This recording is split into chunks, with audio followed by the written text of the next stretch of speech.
नमस्कार दोस्तों, कैसे हैं आप लोग। 15 सितंबर 2022 के एडिटोरियल एनालिसिस और डेली न्यूज एनालिसिस में आपका स्वागत है। सारी इंपॉर्टेंट न्यूज देखेंगे आज की। एक इंपॉर्टेंट न्यूज ये निकल के आ रही है कि गोवा में कांग्रेस टूटती सी नजर आ रही। लगभग 8 एमएलए कांग्रेस के गोवा के अंदर बीजेपी से जाके मिल गए, तो इसको टेक्निकली एक मर्जर कहा जाएगा under 10th schedule of the constitution of India. और कौन कौन सी न्यूज देखेंगे, पहले मैं आपसे ये कंफर्म करना चाहता हूं दोस्तों कि आई होप कि आज माइक्रोफोन में से आवाज ठीक आ रही हो। मैंने कल का एडिटोरियल देखा था तो आवाज काफी डिस्टर्ब थी, तो मोस्ट प्रॉब्ली मुझे ऐसा लगा कि शायद बैकग्राउंड में जो तेज पंखा चल रहा था, जो कि माइक्रोफोन को ज्यादा सेंसिटिव है, इसलिए शायद गड़बड़ आवाज आ रही थी। तो नीचे कमेंट बॉक्स में बताइए कि क्या आज माइक्रोफोन की आवाज ठीक है या बैकग्राउंड से डिस्टर्बेंस अभी भी आ रहा है, तो मुझे आइडिया लगता रहेगा कि क्या हो रहा है।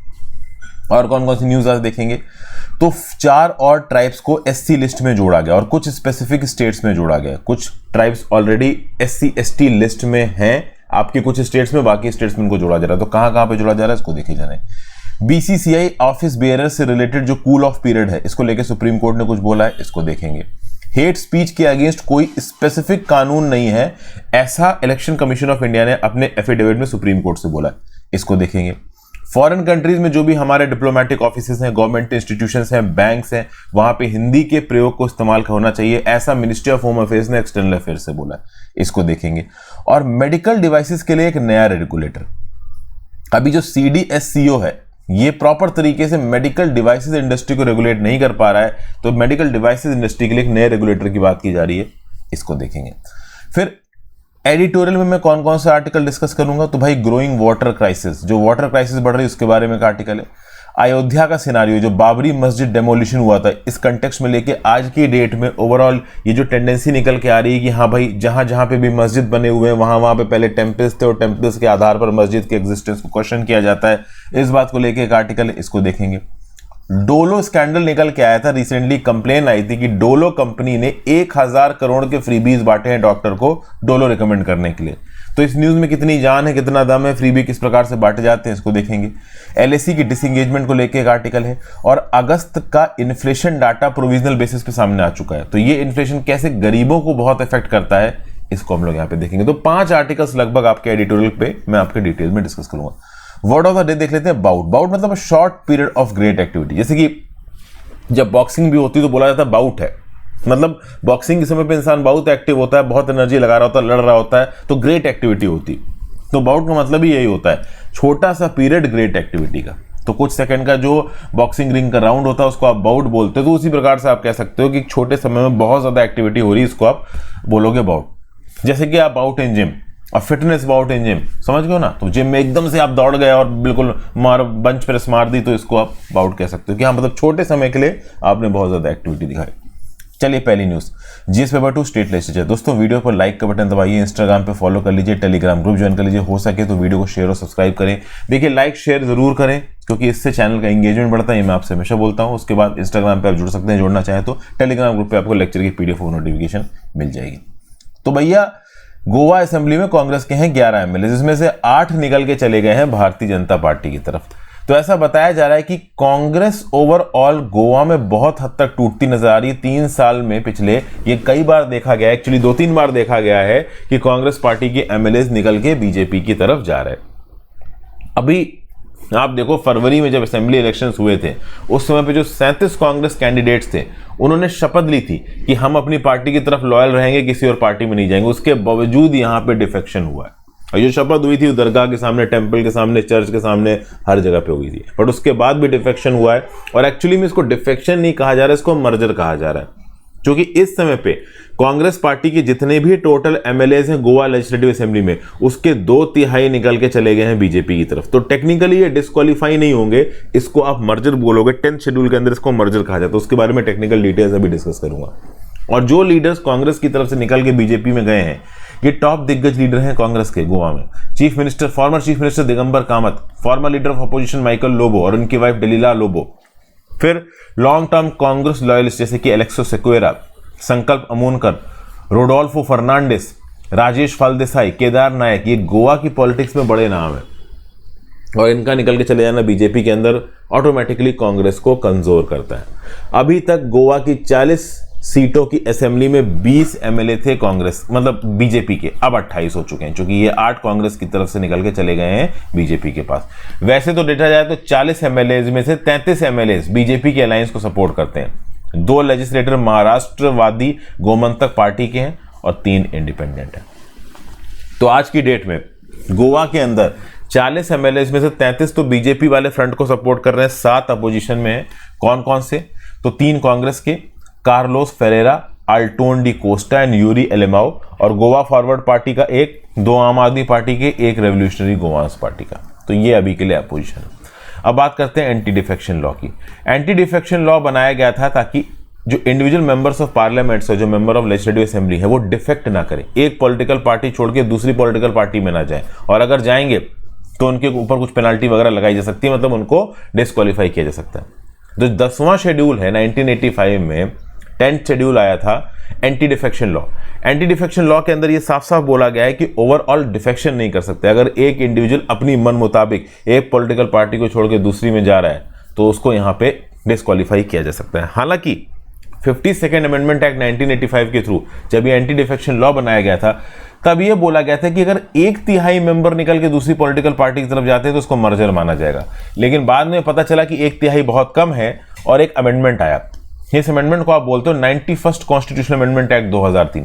91st कॉन्स्टिट्यूशनल अमेंडमेंट एक्ट 2003 में मर्जर को 1/3 से 2/3 कर दिया गया।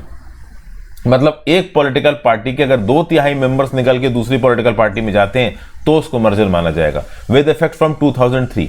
उससे पहले 1/3 मेंबर्स अगर डिफेक्ट कर रहे थे उसे मर्जर माना जा रहा था। तो अभी के लिए 11 मेंबर्स कांग्रेस में से 8 चले गए कहां पे? आपका बीजेपी में। तो 2/3 से ज्यादा लोगों ने डिफेक्ट किया है, तो ऑब्वियस ही बात है this is technically not a disqualification, this is basically a merger. फिर अगली न्यूज पर जाते हैं। GS paper 2 government policies and intervention. Cabinet approves addition of 4 tribes to ST list. देखिए, यूनियन गवर्नमेंट ने under the chairmanship of prime minister Narendra Modi ये बोला है कि 4 ट्राइब्स को शेड्यूल्ड ट्राइब्स की लिस्ट में जोड़ा जा रहा है, और इसमें से 1 हिमाचल प्रदेश की है, 2 तमिलनाडु की है, 1 छत्तीसगढ़ की है। तो हट्टी ट्राइब जो कि सिरमौर डिस्ट्रिक्ट के ट्रांसगिरी इलाके में रहती है हिमाचल प्रदेश में, इसको हिमाचल प्रदेश के अंदर एसटी का दर्जा दिया जाएगा। फिर नारी कोरावन और कुरी विकरन हिल ट्राइब्स, ये तमिलनाडु की, इनको तमिलनाडु के अंदर एसटी का दर्जा दिया जाएगा। और बेंजिया छत्तीसगढ़ में, इसको एसटी का दर्जा दिया जाएगा छत्तीसगढ़ के अंदर। मैं आपको यह बता दूं कि जो बेंजिया ट्राइब है इसको ऑलरेडी झारखंड और उड़ीसा में शेड्यूल्ड ट्राइब का दर्जा प्राप्त है। अब इसको छत्तीसगढ़ में भी शेड्यूल्ड ट्राइब का दर्जा दिया जा रहा है। उसी प्रकार से अगर आप देखो तो ये जो हट्टी ट्राइब है, हट्टी ट्राइब को हिमाचल प्रदेश के अंदर शेड्यूल्ड ट्राइब का दर्जा दिया जा रहा है। ऑलरेडी उत्तराखंड में इसको शेड्यूल्ड ट्राइब का दर्जा मिला हुआ है। तो हिमाचल प्रदेश में रहने वाले हट्टी कम्युनिटी की जो 1.6 लाख लोग हैं वो अब एसटी कम्युनिटी के जितने भी बेनिफिट्स हैं वो ओवरऑल शेड्यूल्ड ट्राइब बनने के बाद उनको मिल सकते हैं। अब आप मुझसे क्वेश्चन पूछो, जनरली आपको पूछना चाहिए। मैंने जब भी आपको पहले पढ़ाया है उसमें मैंने आपको बताया है कि भाई स्टेट वाइज शेड्यूल्ड कास्ट और शेड्यूल्ड ट्राइब्स की लिस्ट निकाली जाती है। तो स्टेट वाइज अगर शेड्यूल्ड कास्ट और शेड्यूल्ड ट्राइब्स की लिस्ट निकाली जा रही है तो वो तो राज्य की सरकार निकालेगी ना। तो केंद्र की सरकार कैबिनेट यहां पे कैसे अप्रूवल दे रही है, ये क्वेश्चन आपके दिमाग में आना चाहिए। इस क्वेश्चन का जवाब भी मैं आपको बता देता हूं। देखिए, किसी भी राज्य के अंदर किसी भी ट्राइब को एससी बनाना हो या एसटी बनाना हो तो उसका प्रोसीजर क्या है? सबसे पहला प्रोसीजर ये कि जो रिस्पेक्टिव स्टेट गवर्नमेंट है वो इसका प्रोसीजर शुरू करेगी। एक स्टेट गवर्नमेंट रिकमेंडेशन देगी कि हाँ भाई इस पर्टिकुलर कम्युनिटी को आप एसटी बनाओ। तो जो हट्टी कम्युनिटी है इसको हिमाचल प्रदेश के अंदर एसटी कोटा दिया जाए, ठीक है ना, शेड्यूल्ड ट्राइब के अंदर माना जाए। इसके लिए पहले प्रपोजल मूव किया हिमाचल प्रदेश की सरकार ने। हिमाचल प्रदेश की सरकार से प्रपोजल पास होने के बाद पहुंचा मिनिस्ट्री ऑफ ट्राइबल अफेयर्स के पास। मिनिस्ट्री ऑफ ट्राइबल अफेयर्स, केंद्र की सरकार ने इसको वेट किया और फिर भेजा रजिस्ट्रार जनरल ऑफ इंडिया के पास अप्रूवल के लिए। रजिस्ट्रार जनरल ऑफ इंडिया ने इसको वेट किया, फिर भेजा national commission for scheduled tribes के अप्रूवल के लिए। National commission for scheduled tribes ने इसको अप्रूव किया, फिर पहुंचा केंद्र की सरकार की कैबिनेट के पास अप्रूवल के लिए। और जैसे ही केंद्र की सरकार की कैबिनेट ने अप्रूवल दिया उसके बाद एक फॉर्मल नोटिफिकेशन के थ्रू उस पर्टिकुलर ट्राइब को शेड्यूल्ड ट्राइब की लिस्ट में जोड़ दिया जाएगा। तो ये हॉलिस्टिक प्रोसीजर होता है। प्रोसीजर शुरुआत होती है इसकी राज्य की सरकार से, लेकिन ओवरऑल ये पहुंचता कहां पे? फाइनली कैबिनेट के पास अप्रूवल के लिए। अब आप बोलोगे क्या कैबिनेट का अप्रूवल जरूरी है? तो बिल्कुल जरूरी है दोस्तों, क्योंकि आप समझिए जब केंद्र की सरकार के एग्जाम होंगे तो भी वहां पे एसटी कोटे का सर्टिफिकेट चाहिए होगा। फॉर एग्जांपल मान लीजिए हत्ती कम्युनिटी के लोग हैं, अब हिमाचल प्रदेश के अंदर ये शेड्यूल ट्राइब बने, तो ये चीज अपडेटेड तरीके से होनी चाहिए भारत सरकार के पास भी, क्योंकि कल अगर इस कम्युनिटी के किसी इंडिविजुअल को यूपीएससी का एग्जाम देना है तो उसको गवर्नमेंट ऑथराइज एसटी सर्टिफिकेट की जरूरत होगी। तो इस कंटेक्स्ट में इतना लंबा प्रोसीजर होता है, और ये प्रोसीजर केवल राज्य की सरकार तक लिमिटेड नहीं है, ये केंद्र की सरकार में भी आता है। फाइनल अप्रूवल एससी एसटी के इंक्लूजन का तभी होता है जब कैबिनेट अप्रूवल देता है। इसके साथ साथ कैबिनेट ने एक और प्रपोजल को अप्रूवल दिया है कि जो गोंड कम्युनिटी के लोग रहते हैं 13 डिस्ट्रिक्ट ऑफ उत्तर प्रदेश में, इनको एसटी लिस्ट में इंक्लूड किया जाए। और आप देखो गोंड कम्युनिटी की 5 सब कैटेगरीज है, नायक, ओझा, धुरिया, पठारी, राजगोंड, तो सबको यहां पे एसटी कैटेगरी का स्टेटस कोटा दिया जाएगा। समझ गए। फिर इसके साथ कुछ और चेंजेस किए गए, जैसे कि सिनोनिम्स तय किए गए 11 ट्राइब्स के नाम के। देखिए क्या है कि एक ही ट्राइब हो सकता है हमारे देश के अलग अलग हिस्सों में रह रही हो, और अलग अलग जगहों पे कुछ जगहों की चेंजेस की वजह से नाम के स्पेलिंग में कुछ चेंजेस आ जाए या प्रोनाउंसिएशन में कुछ चेंजेस आ जाए, तो सरकार ने यहां पे सिनोनिम्स तय किए हैं 11 ट्राइब्स के। ठीक है, जैसे कि फॉर एग्जाम्पल कादू कुरुबा ट्राइब है कर्नाटका के अंदर, तो इसके लिए सिनोनिम रखा गया है बेटा कुरुबा। अब होता यह है कि मान लो किसी एक ट्राइब को किसी एक नाम से बुलाया जाता है, लेकिन सरकार ने जो ट्राइब का नाम रखा है वो कुछ दूसरा है, जबकि ट्राइब दोनों एक ही हैं। तो ओवरऑल नाम मिसमैच की वजह से हो सकता है कि एसटी या एससी कैटेगरी का जो सर्टिफिकेट है वो इशू ना हो एक इंडिविजुअल को। तो इसी कंटेक्स्ट में केंद्र की सरकार चीजों को सिंक्रोनाइज कर रही है, और एक ट्राइब के जो अलग अलग सिनोनिम्स है, जो अलग अलग स्पेलिंग्स जगह जगह पे इस्तेमाल किए जा रहे हैं, उनको यहाँ पे डॉक्यूमेंट किया जा रहा है, ताकि कोई भी इंडिविजुअल इस स्पेलिंग मिसमैच या सिनोनिम मिसमैच के चलते बेनिफिट्स ना खो दे एससी या एसटी कम्युनिटी के। ठीक है, तो उस कंटेक्स्ट में देखो तो भारिया ट्राइब के लिए सिनोनिम्स रखे गए हैं भूमिया, भूमियान, गादवा के लिए गदवा रखे गए हैं, थानवार के लिए थानावर और धनुवार रखे गए, नगेसिया के लिए नगासिया किसन रखे गए, पोंड के लिए पोंड रखा गया है। तो बेसिकली सिनोनिम्स तय किए गए ताकि किसी भी ट्राइब के पास से बेनिफिट स्किप ना हो जाए। अब शेड्यूल ट्राइब्स की डेफिनेशन क्या है? तो भैया शेड्यूल ट्राइब्स जो शब्द है ये पहली बार कॉन्स्टिट्यूशन ऑफ इंडिया में है। इसके लिए रिलेवेंट आर्टिकल्स हैं article 366 clause 25, article 342। Article 366 clause 25 क्या बोलता है? That the Constitution of India defines scheduled tribes as such tribes or tribal communities within such tribal communities or parts of or groups within such tribes or tribal communities as are deemed under Article 342 scheduled tribes. Article 342 क्या बोलता है? Prescribes the procedure to be followed in matter of specification of scheduled tribes. The president may, with respect to state or union territory, or where it is a state, after consultation with the governor thereof by public notification, specify the tribes or tribal communities or parts or groups within tribes or tribal communities which shall for the purpose of this constitution is deemed to be scheduled tribes. तो basically article 342 के अंदर वो procedure बता रखा है जिसके through president overall scheduled tribes को notify करेगा। ठीक है ना भाई? तो शेड्यूल्ड ट्राइब्स को, शेड्यूल्ड कास्ट को नोटिफाई करने का तरीका बताया 342 में, और उसी का रेफरेंस आर्टिकल 366 क्लॉज 25 में दिया हुआ है। तो आई होप आपको क्लियर हो गया कि किसी राज्य के अंदर जब शेड्यूल्ड ट्राइब्स को नोटिफाई किया जाता है तो किस प्रकार से किया जाता है। अगली news, sports judiciary GS paper 2, BCCI office bearers can have 2 terms before cool off period. देखिए क्या है, यहां पे एक नाम मैं आपके साथ देना चाहूंगा, नाम है आपका justice RM Lodha community. Justice RM Lodha committee जब बनाई गई तो इस कमेटी ने बोला कि जो बीसीसीआई के ऑफिस बेयरर्स हैं उनके एक टेन्योर के बाद दूसरे टेन्योर के बीच में कूलिंग ऑफ पीरियड होना चाहिए। जैसे कि फॉर एग्जांपल सौरव गांगुली, वो चेयरमैन है बीसीसीआई के, तो एक टेन्योर चेयरमैन रहे सौरव गांगुली, तो जस्टिस लोधा की कम्युनिटी के हिसाब से पहले टेन्योर के बाद जब दूसरे टेन्योर के लिए सौरव गांगुली अप्लाई करेंगे तो बीच में कूलिंग ऑफ पीरियड होना चाहिए, कुछ समय का गैप होना चाहिए। लेकिन रिसेंटली ही 14 सितंबर को यानी कि कल सुप्रीम कोर्ट ने जजमेंट दिया कि जो 3 साल का कूलिंग ऑफ पीरियड है बीसीसीआई ऑफिस बेयरर्स के लिए, ये तब प्ले में आएगा जब office bearers 2 consecutive terms complete कर रखे हो। तो जैसे सौरव गांगुली साहब चेयरमैन है, जय शाह साहब सेक्रेटरी हैं, तो एक टेन्योर पूरा करने के बाद दूसरे टेन्योर से पहले एक कूलिंग ऑफ पीरियड था, लेकिन अब सुप्रीम कोर्ट बोल रहा है कि नहीं, आप 2 बैक टू बैक टेन्योर कर सकते हो। मतलब सौरव गांगुली साहब 2 बार लगातार चेयरमैन रहने के बाद तीसरी बार जब चेयरमैन की पोस्ट के लिए लड़ेंगे तो तीसरी बार लड़ने से पहले 3 साल का कूलिंग ऑफ पीरियड मैंडेटरी है। एक टर्म के बाद 3 साल का कूलिंग ऑफ पीरियड नहीं चाहिए, 2 टर्म कंप्लीट करने के बाद आपको कूलिंग ऑफ पीरियड लेना है, ये यहां पे सुप्रीम कोर्ट ने बोला है। ये जो कूलिंग ऑफ पीरियड है इसका कंसेप्ट बेसिकली ये इसलिए लाया गया था कि ओलिगोपोलीज ना बन जाए।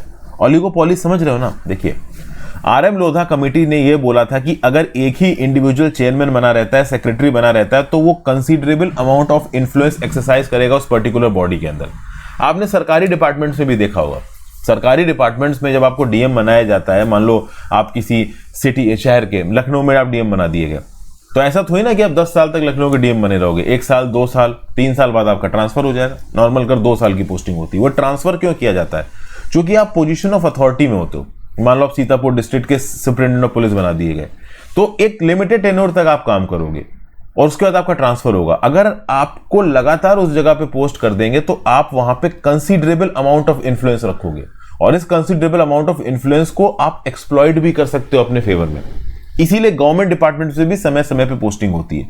यही कंसेप्ट यहां पे बीसीसीआई ऑफिस बेयरर्स में लगाया जा रहा है कि अगर एक ही ऑफिस बेयरर लंबे समय तक कुर्सी पर बैठा रहेगा तो वो कंसीडरेबल अमाउंट ऑफ इन्फ्लुएंस रखेगा, गलत तरीके से काम कर सकता है। इसलिए समय समय पे थोड़ा चेंजेस होने जरूरी है और इसलिए कूलिंग ऑफ पीरियड का यहां पे कंसेप्ट लाया गया। तो अभी के लिए ओवरऑल सुप्रीम कोर्ट के जजमेंट के हिसाब से यहां पे क्या बोला गया है कि भाई आप बीसीसीआई के ऑफिस होल्डर रह सकते हो लगातार 2 टेन्योर के लिए। 2 टेन्योर कंप्लीट होने के बाद आपको 3 साल का कूलिंग ऑफ पीरियड लेना पड़ेगा तीसरे टेन्योर के लिए इलेक्शन में लड़ने के लिए। ठीक है ना। राज्य की अगर एसोसिएशन है वहां पे भी नियम कानून बनाया गया। किसी राज्य की अगर क्रिकेट एसोसिएशन है तो वहां पे भी 2 टेन्योर आप कंप्लीट कर सकते हो। तीसरे टेन्योर से पहले एक 3 साल का कूलिंग ऑफ पीरियड है। एक और बात बता दूं, अगर राज्य के लेवल पे स्टेट लेवल एसोसिएशन में मान लो कोई चेयरमैन है या कोई ऑफिस बेरर है, उसने 2 टेन्योर कंप्लीट किए, तीसरा टेन्योर वो बीसीसीआई के लिए लड़ रहा है। मतलब राज्य की सरकार पे जो क्रिकेट एसोसिएशन है वहां पे अगर आपने 2 टेन्योर पूरे किए और तीसरे टेन्योर के लिए आप राज्य की सरकार के क्रिकेट एसोसिएशन नहीं बीसीसीआई में अप्लाई कर रहे हो, तो उस केस में कूलिंग ऑफ पीरियड नहीं आएगा। मतलब राज्य के क्रिकेट एसोसिएशन में 2 टेन्योर के बाद आप सीधे बीसीसीआई के ऑफिस के लिए इलेक्शन लड़ सकते हो, वहां पे कूलिंग ऑफ पीरियड की जरूरत नहीं है। बट ये राज्य ही में तीसरे आप कह लो टेन्योर के लिए लड़ रहे हो तो कूलिंग ऑफ पीरियड आ जाएगा। तो समझ गए, मतलब राज्य के क्रिकेट एसोसिएशन के लेवल से अगर बीसीसीआई पे आप जंप मार रहे हो तो कूलिंग ऑफ पीरियड की रिक्वायरमेंट नहीं है। ये bench of justice DY Chandrachud और हिमा कोहली साहब ने यहां पे बोला है। आई होप चीजें आपको यहां पे क्लियर हो गई हो। अगला GS paper 2 communal issues. Election commission ने बोला है कि भाई कोई भी स्पेसिफिक लॉ हेट स्पीच के रिस्पेक्ट में एग्जिस्ट नहीं करता। देखिए, इलेक्शन कमीशन ऑफ इंडिया ने सुप्रीम कोर्ट ने बोला है कि भाई देखिए, पोल्स के समय पे, इलेक्शन के समय पे हेट स्पीच को रोकने के लिए, र्यूमर मॉन्गरिंग को रोकने के लिए स्पेसिफिक लॉ प्रेजेंट नहीं है। तो हमें जो कुछ भी करना पड़ता है वो इंडियन पीनल कोड और रिप्रेजेंटेशन ऑफ पीपल एक्ट के हिसाब से करना पड़ता है। इलेक्शन कमीशन ने साफ साफ बोला है कि पहले भी ओवरऑल जुडिशरी के कहने पे, सुप्रीम कोर्ट के कहने पे लॉ कमीशन ऑफ इंडिया के पास एक स्पेसिफिक क्वेरी गई थी कि क्या इलेक्शन कैंपेनिंग में जो हेट स्पीच होती है, फेक न्यूज फैलती है, र्यूमर मॉन्गरिंग होती है, उसको रोकने के लिए आप कुछ करेंगे, कोई स्पेसिफिक लॉ लेके आएंगे? तो लॉ कमीशन ऑफ इंडिया ने अपनी 267th रिपोर्ट में किसी भी स्पेसिफिक लॉ की बात नहीं की।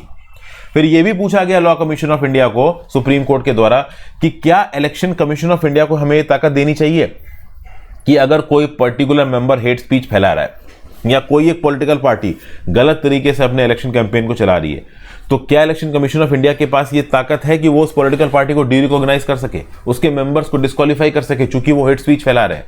तो इन सब बातों पे लॉ कमीशन ऑफ इंडिया ने कुछ भी सिग्निफिकेंट बोला नहीं। उसके चलते आज की डेट में सिचुएशन ये है कि इलेक्शन कमीशन ऑफ इंडिया सीधे सीधे किसी एक कैंडिडेट को डिस्क्वालीफाई नहीं कर सकता, ना ही किसी पॉलिटिकल पार्टी को डीरिकॉग्नाइज कर सकता है। अगर एक्चुअली में सच में कहीं पे हेट स्पीच के बेसिस पे कुछ किया जा रहा है तो election commission of India Indian penal code को इन्वोक कर सकता है और रिप्रेजेंटेशन ऑफ पीपल एक्ट 1951 को रिकमेंड कर सकता है, ज्यादा कुछ नहीं कर सकता। तो basically law commission of India की रिपोर्ट में इलेक्शन कमीशन ऑफ इंडिया को इफेक्टिव ताकतें ही नहीं दी गई हैं हेट स्पीच को रोकने के लिए। अगर हेट स्पीच होती भी है तो इलेक्शन कमीशन ऑफ इंडिया के हाथ बंधे हुए हैं, वो ज्यादा से ज्यादा इंडियन पीनल कोड के रेलेवेंट सेक्शंस को कोट कर सकते हैं या फिर रिप्रेजेंटेशन ऑफ पीपल एक्ट को कोट कर सकते हैं। जबकि यहां पे इलेक्शन कमीशन ऑफ इंडिया अपने एफिडेविट में साफ साफ लिख रहा है कि अगर आप सुप्रीम कोर्ट के अभिराम सिंह केस को देखोगे तो इसमें यह लिखा हुआ है कि भाई अगर एनी अपील टू वोट और refrain from waiting for a candidate on the grounds of religion, caste, race, community or language by a candidate or his agent to the electors would amount to corrupt practice under the 1951 Act. तो representation of people act 1951 के अंदर अगर कोई भी candidate religion, caste, race, community, language को invoke करता है तो मतलब ये करप्ट प्रैक्टिस होगी और करप्ट प्रैक्टिस में आपको डिस्क्वालीफाई किया जा सकता है। लेकिन डिस्क्वालिफिकेशन की सीधी ताकत इलेक्शन कमीशन ऑफ इंडिया के पास नहीं है। तो सुप्रीम कोर्ट ने जब पहले क्वेरी दी थी लॉ कमीशन को, तो लॉ कमीशन को 267th रिपोर्ट में रिकमेंड करना चाहिए था कि इलेक्शन कमीशन ऑफ इंडिया को आप ताकत दे दो किसी भी पर्टिकुलर कैंडिडेट को डिस्क्वालीफाई करने की, एक पॉलिटिकल पार्टी को डिरिकॉग्नाइज करने की। ऐसी कोई भी ताकत किसी भी मतलब इलेक्शन कमीशन ऑफ इंडिया को नहीं दी गई है और इसके चलते इलेक्शन कमीशन ऑफ इंडिया के भी हाथ बंधे हुए हैं। हालांकि इलेक्शन कमीशन ऑफ इंडिया अपने एफिडेविट में यह भी बोल रहा है कि जो मॉडल कोड ऑफ कंडक्ट हम निकालते हैं, उस मॉडल कोड ऑफ कंडक्ट में हम साफ साफ लिखते हैं कि कम्युनल स्टेटमेंट्स नहीं दिए जाने चाहिए। अगर कम्युनल स्टेटमेंट्स दिए तो हम आपके खिलाफ एक्शन लेंगे। एक्शन क्या ले सकता है? तो इलेक्शन कमीशन ऑफ इंडिया अगर कहीं पे कम्युनल इंसिडेंट्स का कोई मैटर निकल के आता है तो शो कॉज नोटिस इशू करता है। भाई देखिए, मॉडल कोड ऑफ कंडक्ट का वायलेशन होगा तो इलेक्शन कमीशन ऑफ इंडिया के पास शो कॉज नोटिस इशू करने की ताकत है, लेकिन सीधा एक्शन यहां पे इलेक्शन कमीशन ऑफ इंडिया नहीं ले सकता। ऐसा अपने एफिडेविट में सुप्रीम कोर्ट के सामने सबमिट कर रहा है इलेक्शन कमीशन ऑफ इंडिया। अगली न्यूज पे आ जाते हैं, GS paper 2 medical field health में setup new regulator for medical devices panel. देखिए, central drugs standard control organisation ये बेसिकली मेडिकल डिवाइसेस इंडस्ट्री को प्रॉपर तरीके से मैनेज नहीं कर रहा है, रेगुलेट नहीं कर रहा है, ऐसा बोला है department related parliamentary standing committee on health, जिसको हेड करते हैं professor Ram Gopal Yadav. Professor Ram Gopal Yadav MP है राज्यसभा में।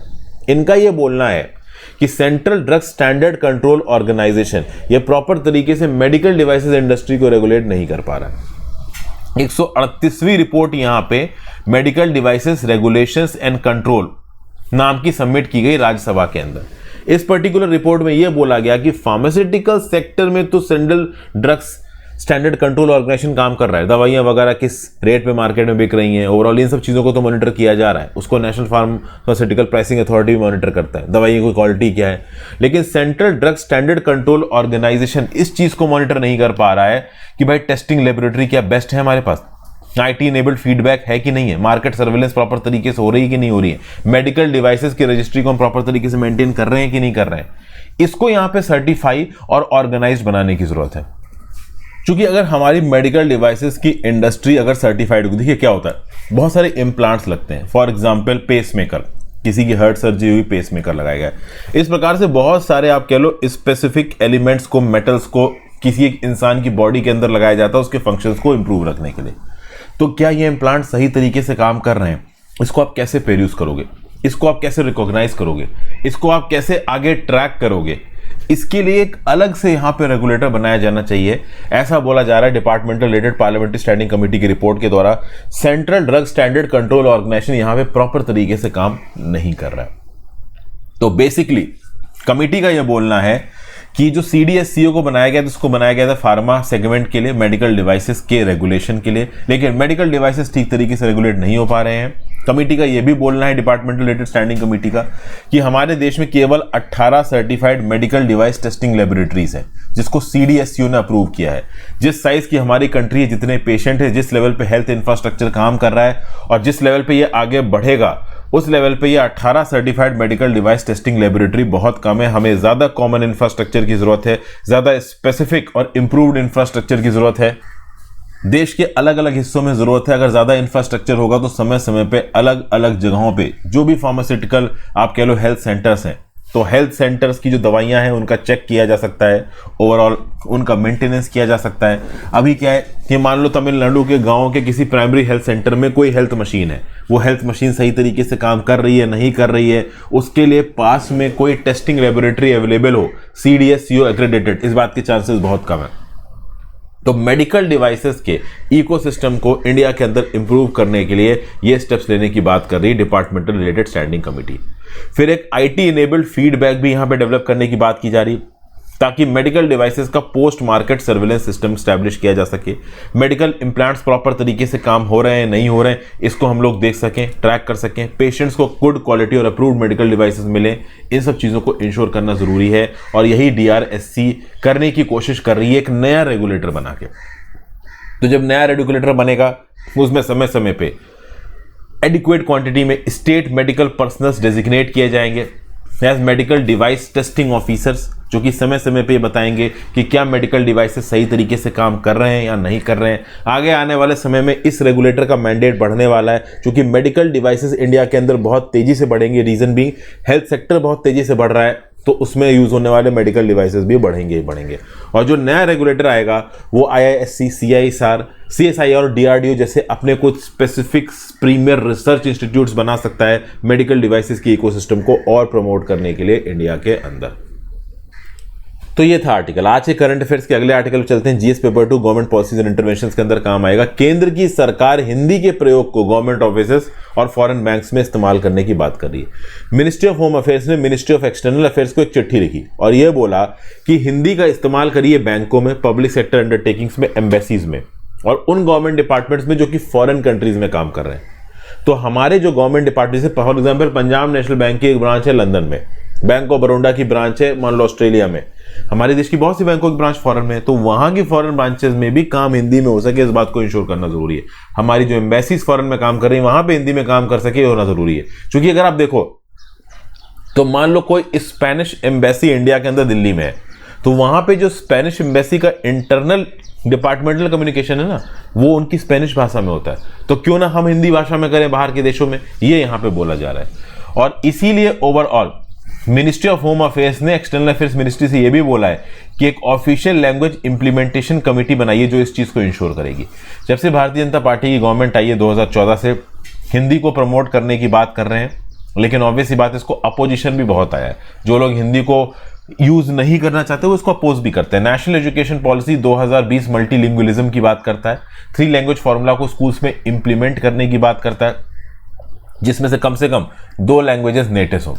नेशनल एजुकेशन पॉलिसी के अंदर कम से कम 5वीं ग्रेड तक और हो सके तो 8वीं ग्रेड तक मदर टंग या रीजनल लैंग्वेज में पढ़ाई होनी चाहिए। इसलिए राज्य की सरकारों ने बाइलिंगुअल और ट्राइलिंगुअल टेक्स्ट बुक्स भी फाउंडेशन लेवल पे अवेलेबल करानी शुरू कर दी हैं। स्कूल करिकुलम को 33 अलग अलग भारतीय भाषाओं में बनाया गया है और इसके साथ साथ हिंदी को भी भारत सरकार प्रमोट करने की कोशिश कर रही है। ठीक है, 2011 में भी एक रिपोर्ट आई थी पार्लियामेंट्री स्टैंडिंग कमेटी की, जिसके ज्यादातर रिकमेंडेशंस को मिनिस्ट्री ऑफ होम अफेयर्स ने 2017 में मान लिया था। रिकमेंडेशन क्या थे कि भाई हिंदी में एग्जाम लिखने की अनुमति, गवर्नमेंट जॉब्स में काम करने के लिए कम से कम कुछ नॉलेज तो हिंदी में होनी चाहिए, जितने भी गवर्नमेंट एडवर्टीजमेंट से 50% हिंदी में होने चाहिए, रेलवे टिकट्स बाइलिंगुअल होने चाहिए, रेलवे के टिकट हिंदी अंग्रेजी दोनों में होने चाहिए। अगर किसी C category non Hindi speaking state में रेलवे स्टेशन पे अनाउंसमेंट हो रहा तो हिंदी में होना चाहिए। मतलब तमिलनाडु, कर्नाटका, आंध्र प्रदेश, तेलंगाना, केरला के अंदर जो रेलवे स्टेशन है वहां पे भी ट्रेन वगैरह की जो अनाउंसमेंट होते हैं वो हिंदी में भी होने चाहिए। तो ये सब इंप्लीमेंटेशन पहले किए हैं भारत सरकार ने। इसके साथ साथ अगर आप देखो तो बहुत सारी गवर्नमेंट वेबसाइट्स हिंदी और इंग्लिश दोनों में अवेलेबल है। सीआरपीएफ, बीएसएफ और एनसीआरबी की जो वेबसाइट्स हैं वो तो हिंदी में बाय डिफॉल्ट ओपन होती हैं। ज्यादातर यूनियन मिनिस्ट्रीज की जो प्रेस रिलीजेस हैं वो पहले हिंदी में निकलती हैं। 26 अप्रैल का जो मिनिस्ट्री ऑफ होम अफेयर्स का नोटिफिकेशन आया तो उसने ये बोला था कि एमएचए के अंदर 7 ऑफिसेस, जिसमें directorate of census operation West Bengal का, दिल्ली पुलिस का कमिश्नर ऑफिस, इन 7 ऑफिसेस का 80% स्टाफ हिंदी बहुत प्रॉपर तरीके से जानता है। तो ये ओवरऑल हिंदी के प्रमोशन के लिए आप कह लो कि भारत सरकार स्टेप्स ले रही है, और केवल हिंदी के प्रमोशन के लिए नहीं, रीजनल भाषाओं के प्रमोशन के लिए। हायर एजुकेशन में जो, जैसे फॉर एग्जांपल हायर एजुकेशन में इंजीनियरिंग कोर्स हो गए, तो इंजीनियरिंग कोर्स पे भी 6 भारतीय भाषाओं में 19 इंजीनियरिंग कॉलेजेस में इंप्लीमेंट किया गया है 10 स्टेट्स में 2021-22 में। मतलब अंग्रेजी के साथ हिंदी, तमिल, तेलुगु, इन सब भाषाओं में भी आप इंजीनियरिंग कंप्लीट कर सकते हो। वो अलग बात है कि कितने लोग हिंदी में एनरोल कर रहे हैं या रीजनल भाषा में एनरोल कर रहे हैं अपने आप को, दैट्स अ डिफरेंट थिंग। ठीक है, फिर जो टेक्निकल बुक्स हैं, all India council of technical education ने जो टेक्निकल बुक्स हैं उनको अलग अलग भारतीय भाषाओं में ट्रांसलेट करना शुरू कर दिया। तो पहले ईयर कोर्सेज की टेक्निकल बुक्स को भारतीय भाषाओं में ट्रांसलेट किया जा रहा है, सेकेंड ईयर कोर्सेज की आगे ट्रांसलेट की जाएंगी। तो ये सब बातें ओवरऑल यहां पे बताई जा रही। यूनिवर्सिटी ग्रांट्स कमीशन ने तो 29 मैसिव ऑनलाइन ओपन कोर्सेज चलाए हैं 8 भाषाओं में। तो हिंदी के डेवलपमेंट के लिए यहां पे क्या कुछ किया गया इसके बारे में हमने बेसिक जानकारी ली। आगे आ जाते हैं डेली एडिटोरियल डिस्कशन पे। डेली एडिटोरियल डिस्कशन पे the future of old times, इस पर्टिकुलर आर्टिकल को अकेले को मैं यहां पे स्किप कर रहा हूं, इसके बाद के 5 आर्टिकल्स देखते हैं। India's growing water crisis, seen and unseen, Sushri Kumar Chattopadhyay sahab का एक आर्टिकल क्या बोल रहा है। देखिए, यूनेस्को की United Nations world water development report 2022 की आई है, और इस रिपोर्ट ने साफ साफ बोला है कि दुनिया भर में बहुत ज्यादा तेजी से स्ट्रीम्स, लेक्स, एक्विफायर्स और ह्यूमन मेड रिजर्वायर से पानी खींचा जा रहा है। पानी स्कार्सिटी दुनिया के अलग अलग भागों में बहुत तेजी से फैल रही है। सरफेस फ्रेश वाटर को इतनी ज्यादा तेजी से इस्तेमाल किया जा रहा है कि वो अनसस्टेनेबल होता जा रहा है। 2007 में कोपिंग विद वाटर सिक्योरिटी, ये थीम थी वर्ल्ड वाटर डे की, जो कि 22 मार्च को बनाया जाता है। फिर आप देखो, एक न्यू वाटर रिपोर्ट आई है food and agriculture organisation United Nations की। इसने ये बोला है कि जो वाटर क्राइसिस है ना, ये एक साइलेंट क्राइसिस है। ये एक ऐसी क्राइसिस है जिसके ऊपर लोगों का ज्यादा ध्यान जा नहीं रहा, बट इसका इतना बड़ा ग्लोबल डायमेंशन है कि जब ये इंपैक्ट मारेगा तो सबको हिला के रख देगा। मिलियंस ऑफ लोगों के पास पानी नहीं होगा, और अगर आप पानी नहीं है तो ना आप नहा सकते हैं, ना आप धो सकते हैं, ना आप खा सकते हैं, आप कुछ नहीं कर सकते। बहुत ही बुरे हालात हो जाएंगे। तो पानी की क्राइसिस एक ऐसी क्राइसिस है जो आगे आने वाले समय में दुनिया को घुटने पे लेके आ सकती है, बट लोगों का उस पर ध्यान नहीं जा रहा। एक वाटर स्कार्सिटी क्लॉक नाम का इंटरेक्टिव वेब टूल है। ये दिखाता है कि 200 करोड़ लोग उन कंट्रीज में रहते हैं जहां पे हाई वाटर स्ट्रेस है, और ये वाटर स्ट्रेस बढ़ता ही जा रहा है। ग्लोबल ड्रॉट रिस्क और वाटर स्ट्रेस मैप 2019 ये दिखाता है कि इंडिया के बहुत से पार्ट्स, खासकर वेस्टर्न, सेंट्रल और पेनिनसुलर इंडिया, यहां पे पानी की भारी कमी देखने को मिल रही है। नीति आयोग की एक रिपोर्ट है कंपोजिट वाटर मैनेजमेंट इंडेक्स 2018, जिसने ये बोला है कि इंडिया अपनी वर्स्ट वाटर क्राइसिस से गुजर रहा है। 600 मिलियन से ज्यादा लोग, 60 करोड़ से ज्यादा लोग आगे आने वाले समय में एक्यूट वाटर क्राइसिस को झेलेंगे। अभी भी बहुत लोग झेल रहे हैं, ठीक है ना। और इस वाटर क्राइसिस को कैसे पूरा किया जा रहा है, तो देखिए, rural urban transfer of water. पहले तो क्या होता है कि जब किसी जगह की आबादी कम होती है तो आप ग्राउंड से पानी खींच खींच के इस्तेमाल कर लेते। पहले हैंडपंप वगैरह चला करते थे, कुएं में पानी निकल आया करता था। फिर साल बीत गए, हैंडपंप और कुएं सूखने लग गए, तो हमने क्या लगा दी, मोटर पंप लगा दी, घरों में सबमर्सिबल लगा दी, उससे पानी खींचने लगे। लेकिन जब एक शहर हद से ज्यादा डेंसली पॉपुलेटेड हो जाता है ना, तो अंडरग्राउंड वाटर का लेवल भी बहुत नीचे गिर जाता है। तो फिर आपके अंडरग्राउंड एक्विफायर से पानी नहीं निकलेगा। फिर आपको क्या करना पड़ेगा कि रूरल इलाकों में जो एक्विफायर्स थे, स्ट्रीम्स थे, पॉन्ड्स थी, नदियां थी, वहां से पानी खींचना पड़ेगा। तो अगर आप देखो तो एक रिव्यू पेपर पब्लिश हुआ था 2019 में, जिसने ये बोला था कि दुनिया भर में जो अर्बन वाटर इंफ्रास्ट्रक्चर इंपोर्ट है, मतलब दुनिया भर में जहां जहां पे भी अर्बन इलाके हैं, अर्बन एरियाज की पानी की रिक्वायरमेंट को पूरा करने के लिए हर दिन पूरी दुनिया में 500 बिलियन लीटर ऑफ पानी 27,000 किलोमीटर के डिस्टेंस पे चला के अर्बन इलाकों में पहुंचाया जाता है। मतलब अर्बन इलाकों का जो डोमेस्टिक पानी की अवेलेबिलिटी थी वो बहुत हद तक खत्म हो रही है। अर्बन इलाकों में दूर दराज के इलाकों से पानी खींचा जाता है, और ये पानी 27,000 किलोमीटर का दूरी तय करके ओवरऑल 500 बिलियन लीटर्स ऑफ पानी अर्बन इलाकों में लेके जाता है।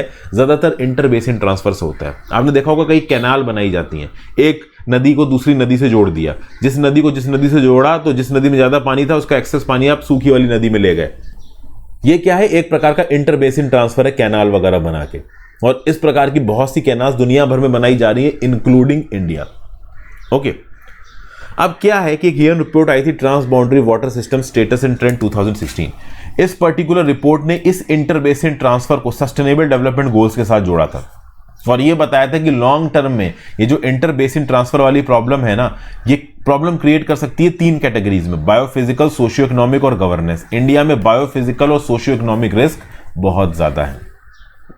क्योंकि समझिए, सोशियो इकोनॉमिक रिस्क इसलिए आते हैं जो जब कैनाल बनती है तो ये भरे हुए पानी वाली नदी से आप कम पानी वाली नदी पे लेके जा रहे हो, तो रास्ते में जहां जहां से भी कैनाल निकलेगी वहां पे रहने वाले लोगों के घर उजाड़ दिए जाएंगे, उनसे घर ले ली जाएंगे, उनकी जमीन चली जाएगी। दूसरा, लॉन्ग टर्म में ये पूरा का पूरा इवेंट सस्टेनेबल भी है कि नहीं है, क्योंकि आबादी बढ़ती जा रही है, पानी की रिक्वायरमेंट बढ़ती जा रही है और हम अनसस्टेनेबल तरीके से पानी इस्तेमाल करते जा रहे हैं। सेंसस 2011 के हिसाब से इंडिया की 34% आबादी अर्बन इलाकों में रहती है, 7,935 टाउन्स में। ऐसा बताया जा रहा है ये नंबर 2030 तक 40% पहुंच जाएगा और 2050 तक 50% पहुंच जाएगा। धीरे धीरे अर्बनाइजेशन का एलिमेंट इंडिया के अंदर बढ़ेगा।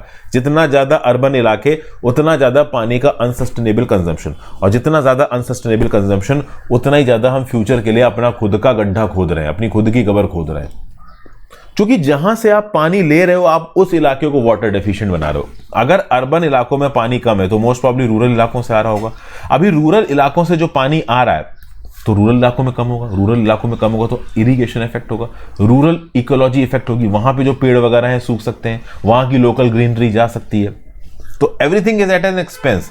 इंटर स्टेट वाटर ट्रांसफर कोई सस्टेनेबल तरीके से नहीं हो रहा है, ये भी लॉन्ग टर्म में नुकसान पहुंचा सकता है। अगर आप देखो अहमदाबाद का एग्जाम्पल, मिड 1980s तक अहमदाबाद की 80% वाटर सप्लाई ग्राउंड वाटर से आती थी, फिर ग्राउंड वाटर खत्म हो गया। तो आज की डेट में ज्यादातर ओवरऑल अहमदाबाद का पानी नर्मदा कैनाल से आता है, इंटर बेसिन ट्रांसफर के थ्रू। तो मतलब पहले आप ग्राउंड वाटर पे डिपेंड रहते हो, फिर जब ग्राउंड वाटर खत्म हो जाता है तब आप सरफेस वाटर पे आ जाते हो। और सरफेस वाटर भी कोई अनलिमिटेड नहीं है, कभी ना कभी ये सरफेस वाटर भी खत्म होगा। जब ये खत्म होगा तो एग्रीकल्चर भी इफेक्ट होगा, लोगों की बेसिक नेसेसिटी के लिए पानी अवेलेबल नहीं होगा, वगैरह वगैरह प्रकार की बहुत सी परेशानियां आ सकती हैं। तो जो पानी की प्रॉब्लम अभी अर्बन इलाकों में है वो रूरल इलाकों तक भी कभी ना कभी पहुंच जाएगी। तो भैया वाटर रिसोर्स का एलोकेशन रीजनल लेवल पे सस्टेनेबल तरीके से करने की जरूरत है। वाटर रिसोर्सेज को क्वांटिफाई करने की जरूरत है। वाटर को एक पेड कमोडिटी की तरह देख के उसका प्रॉपर बिल लेने की जरूरत है, ताकि लोग पानी को बर्बाद ना करें। जिनके घरों में सबमर्सिबल से पानी निकलता है ना, वो कभी कभी इतने केयरलेस रहते हैं कि पानी बहे जा रहा है, वो उस बात पे ध्यान ही नहीं देते हैं कि पानी बर्बाद हो रहा है, क्योंकि उनको ऐसा लगता है कि पानी अनलिमिटेड है, बट पानी अनलिमिटेड नहीं है। अगला article, imagining an alternative scenario in Ayodhya. Harbans मुखिया साहब ने इस आर्टिकल को लिखा है, अयोध्या डिस्प्यूट की बात कर रहे हैं।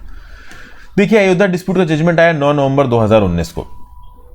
यहां पे सुप्रीम कोर्ट ने एक्सेप्ट किया कि हम इस बात को पूरी तरीके से क्वांटिफाई नहीं कर सकते कि यहां पे एक राम टेम्पल था जिसको ओवरऑल गिराया गया था बाबरी मस्जिद बनाने के लिए। देखिए, हिस्टोरिकल रिकॉर्ड्स के हिसाब से, और जब कोर्ट में मिलॉर्ड होता है तो बहुत सारी चीजें अलग हो जाती हैं।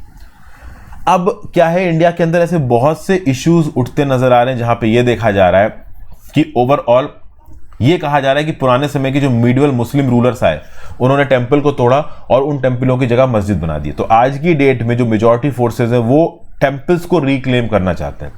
इस कंटेक्स्ट में बाबरी मस्जिद की बात करें, बाबरी मस्जिद डेमोलिशन, आप कह सकते हो कि this is a black phase of Indian history. इसके चलते बहुत कम्युनल वायलेंस हुआ। देखिए, कुछ लोग जो हिंदू फंडामेंटलिस्ट हैं वो बोलेंगे बाबरी मस्जिद का डिमोलिशन सही था, लेकिन उसके बाद क्या आउटकम हुए वो भी तो आप सोचिए। कितने कम्युनल वायलेंस हुए, इंडिया के अंदर कम्युनल वायलेंस हुआ, आप सोचिए पाकिस्तान और बांग्लादेश के अंदर कितने हिंदुओं को मारा गया। तो क्या ये सब वर्थ था?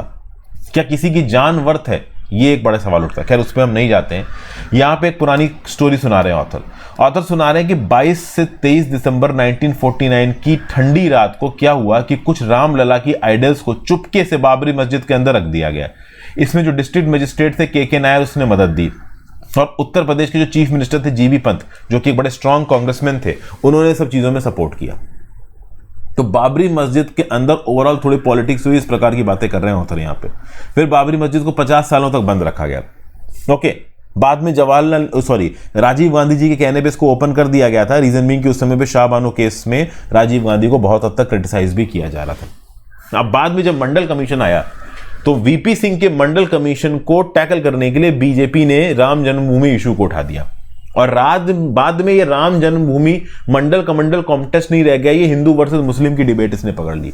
तो ओवरऑल पॉलिटिक्स शुरू हुई, और पॉलिटिक्स के बाद हिंदू वर्सेस मुस्लिम वाला कम्युनल एजेंडा यहां पे आ गया।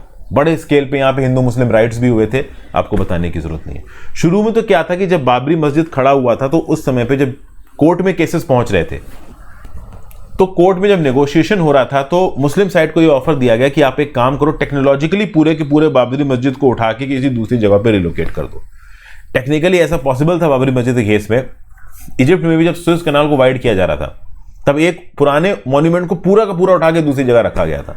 तो ऐसा कुछ बाबरी मस्जिद के साथ भी हो सकता था, ये बोला गया। लेकिन ऑब्वियसली बात है, मुस्लिम साइड ने इस चीज को रिजेक्ट कर दिया। बाद में ओवरऑल काफी पॉलिटिकल मोबिलाइजेशन हुआ, रथ यात्रा हुई, बहुत सारा वायलेंस हुआ और बाबरी मस्जिद गिर गया। अब ओवरऑल अगर आप देखो तो एक प्रकार का पैंडोरा बॉक्स यहां पे खुला हुआ। एक्चुअली में शायद ऑथर यहां पे जो बनारस की सिविल कोड की बात है उसको कहा जा रहा था। प्लेसेस ऑफ वर्शिप एक्ट 1991 के थ्रू ये साफ साफ बोल दिया गया कि 1947 में जो भी मॉन्यूमेंट, जो भी रिलीजियस कैरेक्टर रहता था वही रखेगा। लेकिन अब उस चीज को लेके काफी पॉलिटिक्स हो रही है। तो ये जो सुप्रीम कोर्ट है और जो भी अलग अलग जुडिशरी है, वो जुडिशरी ओवरऑल रिलीजियस डिस्प्यूट्स के मुद्दे में कुछ इस प्रकार का एडजुडिकेशन और व्यू पॉइंट दे रहा है जो कि मेजॉरिटेरियन हिंदू फोर्सेस को आग दे रहा है। कुछ इस प्रकार की बातें इस पर्टिकुलर आर्टिकल में कही जा रही है। तो देखिए, आर्टिकल थोड़ा बहुत आप कह लो रिलीजियस कम्युनल कलर ही रखता है यहाँ पे। तो इस कंटेक्स्ट में जो बेसिक व्यू पॉइंट इस आर्टिकल में उठाया गया है वो मैंने आपको बता दिया है। एक अच्छी बात यहाँ पे ऑथर ये बोल रहा है कि इकोनॉमी, एजुकेशन, हेल्थ, फ्रीडम, इन सब चीज़ों पे ध्यान देने की बजाय हम पॉलिटिक्स कर रहे हैं धर्म के नाम की, जो कि बिल्कुल गलत है। ओवरऑल पॉलिटिकल मॉन्यूमेंट्स और रिलीजियस मॉन्यूमेंट से ज़्यादा फर्क नहीं पड़ता किसी को, बट हाँ, उसी रिलीजियस मॉन्यूमेंट के आधार पर आप रिलीजियस फीलिंग्स को इंसाइट करने लगो तब चीज़ें गड़बड़ाने लगती हैं, तब लड़ाई वाला एलिमेंट उठ के आने लगता है, जो कि यहाँ पे पहले भी हुआ है और कुछ हद तक अभी भी हो रहा है। इस चीज़ को रोकने की ज़रूरत है। तो यही सब बातें यहाँ पे बताई जा रही हैं, तो ज़्यादा इसमें मैं इलेबोरेट नहीं करूँगा, क्योंकि कुछ बातें थोड़ी सी डिस्टर्बिंग है, बोलनी ठीक नहीं है। हालांकि जितनी मैंने बोली है उतनी भी कोई बहुत अच्छी नहीं है, बट ठीक है, हर चीज़ को छुपाया तो नहीं जा सकता ना, कोई चीज़ छपी है तो पढ़ना तो पड़ेगा ही। फिर next, examining the Dolo scandal. ये बेसिकली फार्मास्यूटिकल डॉक्टर नेक्सस के रिस्पेक्ट में आर्टिकल है। देखिए क्या है, अभी रिसेंटली माइक्रो लैब्स नाम की जो कंपनी जो डोलो 650 टैबलेट बनाती है, इसके ऊपर ये इल्जाम लगाया गया कि इसने मेडिकल डॉक्टर्स को 1000 करोड़ के फ्री भी दिए ताकि डोलो 650 नाम की इस टैबलेट को प्रमोट किया जाए। और हमने शायद विनी सर ने भी एक वीडियो बनाई थी, डोलो 650 टैबलेट बहुत सारे लोग, इनफैक्ट मैं आपको बताऊं, मुझे भी डॉक्टर ने डोलो 650 रिकमेंड की। कई सारे दोस्त अपने दोस्तों को जब बुखार आता है तो डोलो 650 रिकमेंड कर देते हैं, क्योंकि डोलो 650 समय भी एकदम से बहुत फेमस हो गई है। अच्छा, डोलो 650 है क्या? एक non steroidal anti inflammatory medication. जब आपको बुखार आता है तो पैरासीटामोल खा लो, कॉम्बिफ्राम खा लो, इस प्रकार की दवाई बोलते, तो कुछ इस प्रकार की डोलो 650 है। तो बेसिकली जो पैरासीटामोल वाला जो मार्केट सेगमेंट है, इसको बिलोंग करती है डोलो 650। तो डोलो 650 वाले मार्केट सेगमेंट में कॉम्पिटिशन बहुत ज्यादा है। अब अगर हम ड्रग प्राइसेस कंट्रोल ऑर्डर की बात करें तो 850 मेडिसिन के ऊपर सीलिंग प्राइसेस रखी गई है। पैरासीटामोल की ब्रांड के ऊपर भी सीलिंग प्राइस रखी गई है। 650 mg की पैरासीटामोल की टैबलेट आप ₹1.83 से ज्यादा की नहीं बेच सकते, और एक सिंगल 500 mg की टैबलेट ₹91 ज्यादा की नहीं बेच सकते। तो 500 mg 91 पैसे की और 650 mg ₹1.83 की, तो ऑलमोस्ट डबल हो रही है। तो ऑब्वियसली बात है, कंपनी किसको बेचना चाहेगी? 650 mg बेचना चाहेगी। लेकिन ऑथर यहां पे बोल रहा है कि इतना कम मार्जिन यहां पे इन्वॉल्व है कि 1000 करोड़ का फ्री भी डोलो 650 नाम की कंपनी बांटेगी, इस बात के चांसेस थोड़े कम दिख रहे हैं। किस बेसिस पे दिख रहे हैं वो भी यहां डिस्कस करेंगे। अब ये जो पैरासीटामोल का एक्टिव फार्मास्यूटिकल इंग्रेडिएंट है, चाइना से इंपोर्ट होता है, और इसकी सप्लाई चेन की डिस्ट्रप्शंस के चलते इसके दाम मार्केट में बढ़ रहे हैं। तो ओवरऑल पैरासीटामोल जो मार्केट सेगमेंट है, यहां पे जो मार्जिन से दवाई बनाने वालों के मार्जिन काफी गिर गए। तो इस बात के चांसेस, अगर प्योर मैथमेटिक्स पे देखो कि 1000 करोड़ का फ्रीबी बांट दिया डोलो 650 ने या माइक्रो लैब ने, इसके चांसेस बहुत कम लग रहे हैं। एक ही शर्त पे बांटा जा सकता है कि या तो डोलो 650 मार्केट को मोनोपोलाइज करने की कोशिश कर रहा है, बहुत बड़े इन्वेस्टर्स से इसके पास लॉसेज उठा रहा है। दूसरा यह है कि अपने मार्जिन को इसने बहुत कम कर दिया है। एक तरीका तो ये होता है, आपको पैसा कमाना है, किसी कंपनी को पैसा कमाना है, तो उसने एक प्रोडक्ट बेचा और एक प्रोडक्ट पे 50 रुपए का मार्जिन ले लिया। दूसरा क्या है कि उसने ओवरऑल 100 प्रोडक्ट बेचे और ओवरऑल एक प्रोडक्ट के ऊपर 5 ही रुपए का मार्जिन लिया। तो आप अपनी सेल के क्वांटम पे फोकस करो और हर सेल पे कम प्रॉफिट लो। तो अगर उस ओवरऑल फाइनेंशियल स्ट्रेटजी के हिसाब से डोलो 650 चल रहा है, तो ओवरऑल एक बार को कह सकते हो कि हाँ, डोलो 650 ने हो सकता है 1000 करोड़ के इंसेंटिव बांटे हो। हालांकि ऑथर एक्चुअली में यहां पे ये बोल रहा है कि पैरासीटामोल सेगमेंट में मार्जिन इतने कम है, सप्लाई चेन डिस्ट्रप्शंस के प्राइस प्रेशर्स इतने ज्यादा हैं कि इस बात के चांसेस बहुत कम है कि 1000 करोड़ के फ्रीबी बांटे गए हों। अब ओवरऑल फ्रीबीज अगर बांटे भी जा रहे हैं तो उसको रोकने का तरीका क्या है? Uniform code of pharmaceuticals marketing practices, जो कि प्रोहिबिट करता है गिफ्ट को, पेमेंट को, हॉस्पिटैलिटी बेनिफिट्स को। फार्मास्यूटिकल फर्म्स 2015 से इस कोड के साथ एडहेरेंस दिखा रही हैं। हालांकि कोड को मार्केट लेवल पे इन्फोर्स करने के लिए कोई भी अथॉरिटी एग्जिस्ट नहीं करती है। इनकम टैक्स एक्ट के अंदर जरूर यह बोला गया है कि अगर कोई एक फार्मास्यूटिकल कंपनी डॉक्टर को फ्री भी देती है तो उसका इनकम टैक्स एग्जेम्पशन नहीं ले सकती। हालांकि ये मार्केटिंग कंपनीज क्या करती हैं कि जो दूसरे पेमेंट्स होते हैं डॉक्टर को, जो कि आईटी एक्ट के अंदर आप कह लो टैक्स से एग्जेम्प्टेड है, उसके अंदर अपने फ्रीबी वाले हेड को दिखा देते हैं। तो यहां पे टैक्स ऑडिटिंग भी बहुत इंपॉर्टेंट हो जाती है। फिर para 1.5 of the Indian medical council professional conduct etiquette and ethics regulation 2002 ये बोलता है कि हर फिजिशियन को जेनरिक ड्रग प्रपोज करने चाहिए। किसी भी फिजिशियन को जेनरिक ड्रग पहले प्रेफर करना चाहिए, ब्रांडेड ड्रग्स बाद में प्रेफर करना चाहिए। तो अगर हम डॉक्टर्स के ऊपर इस प्रकार की रिकमेंडेशन डालें कि आप जेनरिक ड्रग्स ही प्रपोज करो, ब्रांडेड मत करो, तो एक अच्छा हम आउटकम निकाल सकते हैं जिससे ओवरऑल जेनरिक ड्रग पहुंचे, लोगों के पास ब्रांडेड ना पहुंचे। दूसरा ओवरऑल हम ये भी कर सकते हैं कि जो फार्मेसीज हैं, फार्मेसीज में जब ड्रग प्रिस्क्रिप्शन जाता है तो फार्मेसीज भी ओवरऑल यहां पे ब्रांडेड ड्रग बेच सकती हैं। हो सकता है फार्मेसी को जेनरिक ड्रग के आओ डॉक्टर ने रिकमेंड, वो डोलो 650 दे दे आदमी को। तो उस केस में फार्मेसीज जो कि दवाइयां बेचती हैं उनके भी ऊपर एक फ्लैट डिस्पेंसिंग फी होनी चाहिए, जिससे इस बात को इंश्योर किया जाए कि फार्मेसीज इलीगल तरीके से फार्मास्यूटिकल मैन्युफैक्चरर के साथ कॉल्यूड करके उनकी मन की दवाइयां लोगों को बेचते ना फिरे। ठीक है, ये सब बातें यहां बताई जा रही हैं। फिर भाई LAC पे एंगेजमेंट की बात की जा रही है, 4 जगहों से डिसएंगेजमेंट हो चुका है। Patrolling point 50 Gogra hot springs इलाका, पेट्रोलिंग पॉइंट 17 आपका गोगरा में हो चुका है, फिर गलवन वैली में हो चुका है और नॉर्थ और साउथ बैंक ऑफ पेंगोंग में हो चुका है। ये डिसएंगेजमेंट हो चुका है। अब यहां पे इंडिया को एक डिसएडवांटेज बताया जा रहा है। डिसएंगेजमेंट के बाद जो बफर जोन बने हैं, इस बफर जोन के अंदर कोई पेट्रोलिंग नहीं होगी, ये बातचीत हुई है, लेकिन इससे इंडिया को नुकसान है, चाइना को फायदा है, क्योंकि चाइनीज साइड पे लॉजिस्टिक्स को अवेलेबल करवा पाना बहुत आसान है। ये जो पर्टिकुलर इलाका है वो चाइनीज साइड से बहुत इजीली एक्सेसिबल है, इंडियन साइड से वो इतना इजीली एक्सेसिबल नहीं है। इसलिए हो सकता है कि पेट्रोलिंग नॉर्म्स को चाइना ने यहां पे इंट्रोड्यूस नहीं करवाया है डिसएंगेजमेंट में, तो कल की डेट में कोई जंग होती है तो चाइनीज साइटेड से फोर्सेस को बहुत जल्दी डिप्लॉय किया जा सकता है, इंडियन साइड से फोर्सेस को डिप्लॉय करना थोड़ा मुश्किल होगा। हालांकि इंडिया ने चाइना को पीछे ढकेल दिया अपनी डिप्लॉयमेंट्स के थ्रू, ये अपने आप में इंडिया के लिए अचीवमेंट है। देपसांग और देमचोक ये 2 इलाके ऐसे हैं जहां पे चाइना आगे बातचीत करने को तैयार नहीं है। तो कुल मिला के यहां पे ऑथर ये कहने की कोशिश कर रहा है, एक लाइन में बात की जाए, कि अभी भी डिसएंगेजमेंट चाइना के साथ उस लेवल पे नहीं पहुंचा है कि इंडिया बाकी वर्टिकल्स में चाइना के साथ ओपनली एंगेज करे। ठीक है, फिर अगला आर्टिकल है tax on poor. Consumer price index inflation data 7% provisional निकल के आया अगस्त के लिए, जुलाई के लिए 6.7% था। अपने आप में बहुत ज्यादा इन्फ्लेशन बढ़ता नजर आ रहा है। अगर आप कंज्यूमर फूड प्राइस इंडेक्स की बात करो तो जुलाई में 6.69% था, अगस्त में 7.62% है। तो अपने आप में इन्फ्लेशन बहुत तेजी से बढ़ रहा है। और खास बात यह कि रूरल इन्फ्लेशन ज्यादा तेजी से बढ़ रहा है, अर्बन इन्फ्लेशन कम तेजी से बढ़ रहा है।